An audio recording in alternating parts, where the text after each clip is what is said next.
There are two forces in Robert Schumann's music. One is impulsive, restless, unpredictable. The other is more quiet, reflective. Their names are Florestan and Eusebius, and they don't act like characters in a story so much as forces within Schumann's music.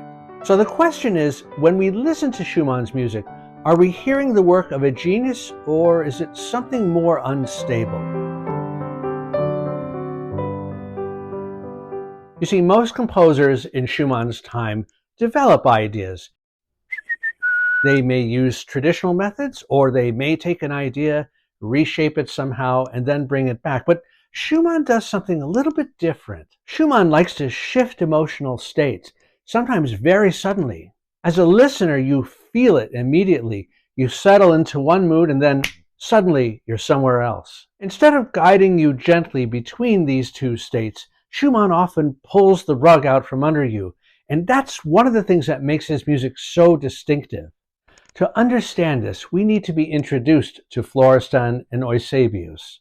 And one note, in English we would say Eusebius, but the German would be closer to Eusebius. These two imagined characters are not actual characters you will find in Schumann's music so much as they are reflections of different sides of Schumann's personality.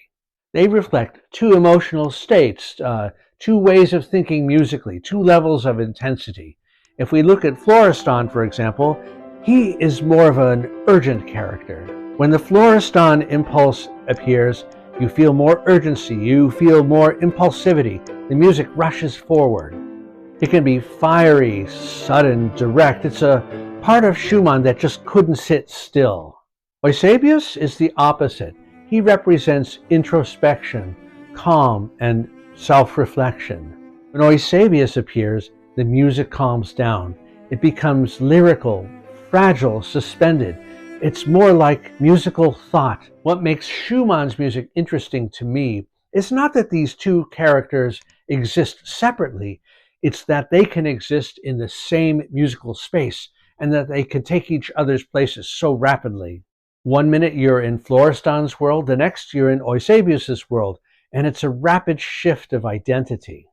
Now, once you can hear this in Schumann's world, it becomes very interesting because many other composers, while they love contrast, they like to prepare it somewhat, or the contrast itself has more musical reasons for existing. But in Schumann, it's more about these frantic, manic changes of ideas, Florestan and Eusebius appearing one after the other in rapid fire. There's not so much a formal reason for it.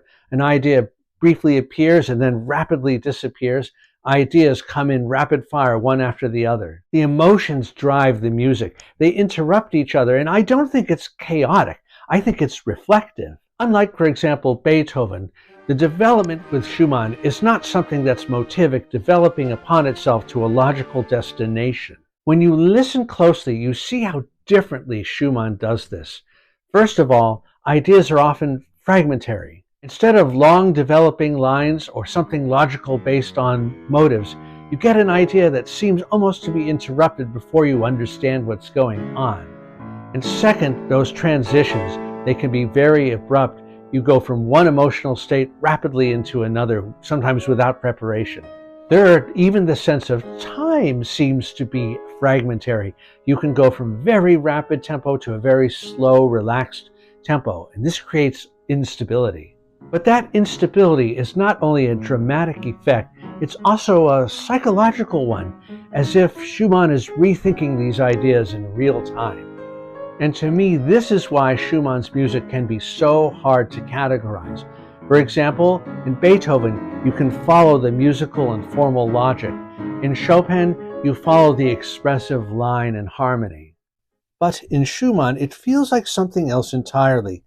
It feels like a mind moving between different states of thought and emotion. And that creates a very different musical experience because you're not just following changes in themes or changes in phrasing. You're following changes of identity. Now, we know that later in life, Schumann experienced a crisis in mental health, but it would be too reductive, too facile to reduce his music simply to biography. We can't just say the music is unstable because the person became unstable. That would be overly simplistic. But at the same time, it's hard to ignore the intensity of Schumann's inner world and the fascinating way he expresses that through his music and these two characters. Because in Schumann, the line between musical structure and psychological expression can become quite thin. So what are we hearing? To me, we're hearing Florestan and Eusebius moving in and out of focus, moving in and out of the frame. Sometimes they conflict, sometimes they overlap a bit, but the music always holds together. In fact, when you understand this, it's really what makes the music alive. So when people ask the question, was Schumann really just unstable and that's what caused his genius? Maybe that's the wrong question. Maybe the music isn't a question of stability or instability. Once you hear Florestan and Eusebius, you enter into his world. Every shift, every contrast, every interruption, you hear the intentionality of it. And maybe what makes Schumann so extraordinary is not that he didn't resolve his contradictions. It's that he let them speak at the same time. Thank you so much for watching. Don't forget to like and subscribe and become a member of the channel. I'll see you in the next one. Bye-bye.